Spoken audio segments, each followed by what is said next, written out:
रात्रीचे 12 वाजलेत. आम्ही घरीच आलेलो आहोत. पण त्याआधी सकाळी क्लासहून आल्यानंतर ताबडतोब मी नाश्त्याला मस्त उत्तप्पे बनवले, दर्शनला दिलं. आणि काल ज्या वस्तू घातलेल्या होत्या ना, म्हणजे गळ्यातलं आहे, कानातले आहेत, बांगड्या आहेत, ते सगळं म्हटलं आज ठेवून घेऊया. कारण बाहेरच ना, नाहीतर मग सगळा पसारा होतो आणि जागा कमी असल्यामुळे ना तो पसारा असा वाढतच जातो. म्हणून आता सगळ्या वस्तू आधी म्हटलं ठेवते. आणि हे डबे पण आहेत ना मागवले, त्यामुळे खूप छान मस्त सगळ्या वस्तू ठेवल्या जातात.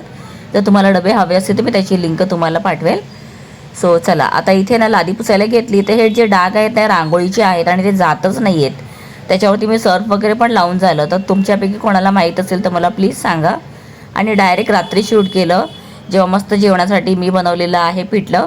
आणि आता ना नवरात्री आहे तर आम्ही रोज आरती करतो. तर आरती घ्यायची होती, एवढ्यातच ताई आणि सावजी आले. मस्त आम्ही सगळे बसलो, जेवण वगैरे झालं, पण शूटच करायला मिळालं नाही. त्यानंतर मी साडी वगैरे नेसली आणि आता निघालेली आहे दर्शन बरोबर गरबा खेळायला.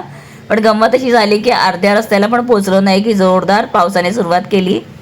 मग आता 5-10 मिनटं थांबलो, पण किती वेळ घालवणार म्हणून आम्ही तसंच पावसामध्ये भिजतच पुढे निघालो. दर्शनचे सगळे मित्र इथे होते आणि मस्त सगळे गरबा खेळत होते. मग मी माझ्या मैत्रिणींबरोबर इथे गरबा खेळली आणि खूप एन्जॉय केला. शेवटी तर एवढा जोरदार पाऊससुद्धा आला ना, पण पावसाला न जुमानता पावसात भिजतच आम्ही सगळ्यांनी खूप मजा केली. सगळीकडे खाली ओलं ओलं होतं, साडी नुसती अशी ओली चिंब झाली होती. पण असं मस्त एन्जॉय केला गरबा. आणि हे ना दादूस म्हणून त्यांचं नाव आहे आणि मी तर पहिल्यांदाच ऐकलं, पण ते बिग बॉसमध्ये पण आलेले होते.